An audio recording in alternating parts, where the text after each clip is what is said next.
గురుకుల విద్యా సంస్థల్లో కొనుగోలుకు సంబంధించిన టెండర్ల విషయంలో మాజీ మంత్రి హరీష్ రావు చేస్తున్న ఆరోపణలు పూర్తిగా నిరాధారమైనవని మంత్రి అడ్లూరు లక్ష్మణ్ అన్నారు.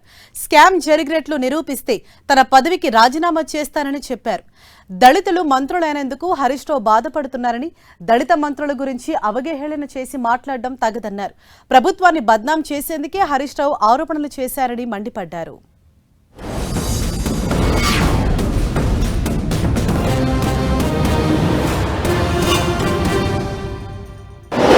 కరీంనగర్ జిల్లా మంత్రులు మన జిల్లా పరువు తీస్తున్నారు. లక్ష్మణ్ గారు, పొన్నం ప్రభాకర్ గారు నాకు ఛాలెంజ్ చేసిండ్రు.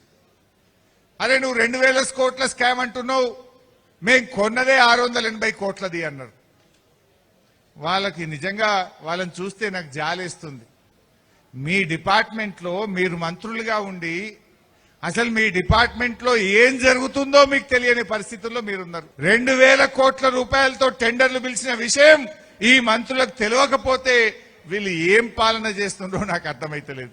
ఎంత కొంటున్నారో, ఎంత టెండర్లు పిలిచిండ్రో కూడా తెలియని అయోమయ స్థితిలో ఈ పొన్నం ప్రభాకర్ గారు, ఈ లక్ష్మణ్ గారు ఉంటే నేను వారి విజ్ఞతకే వదిలేస్తున్నా. నాకు ఛాలెంజ్ చేసి రాజీనామాకు రెడీ అని. నేను రెడీ, నేను అనగలుగుతా. కానీ స్కామ్ చేసిన వాళ్ళు మీరు కాదు. ఆ డిపార్ట్మెంట్ లో ఏమైతుందో మీకు తెలియదు.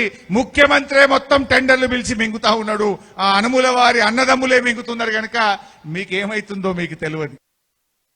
అంటే మొత్తం 1142 కోట్ల రూపాయల యొక్క సెంట్రల్ ప్రొక్యూర్ జరిగితే 2000 కోట్ల రూపాయల సెంట్రల్ స్కామ్ జరిగిందని మాట్లాడతాడు. మాకు నిజంగా బాధ అనిపిస్తుంది. ఎందుకంటే మీ అందరికి మీడియా మిత్రులు మీరు సాక్ష్యం. వారి పరిపాలనలో దోసుకోవడం, దాచుకోవడం తప్ప వేరే తెలియదు. పచ్చకామిళ్ళకు ఊరద పచ్చగా అన్నట్టు అందరూ కూడా అదే విధంగా అనుకుంటారు. అరే మీరు ఏ రోజు కూడా వెల్ఫేర్ పిల్లల భవిష్యత్తు పట్టించుకోలే, ఎస్సీ పిల్లల భవిష్యత్తు పట్టించుకోలే, బీసీ పిల్లల భవిష్యత్తు పట్టించుకోలే, మాకు తెలియదని చెప్పి మాట్లాడతారు. అంటే వాళ్ళ ఆలోచన విధానం ఏంటంటే ముఖ్యమంత్రిని బదనాం చేయాలి, ప్రభుత్వాన్ని బదనాం చేయాలి, మంత్రులు ఎస్సీ మంత్రులు బీసీ మంత్రులు పరిపాలించొద్దు, వాళ్ళని తక్కువ చేసి మాట్లాడాలి. ఇది మీ ఎజెండా. ప్రజలు అన్ని గమనిస్తాను. ఎట్లా బుద్ధి చెప్పాలో అట్లా టైం వచ్చినప్పుడు ప్రజలు బుద్ధి చెప్తారు. హరీష్ రావు ఏం ఎగిసిపడకు, ప్రజలు అన్నిటికీ సిద్ధంగా ఉన్నారు.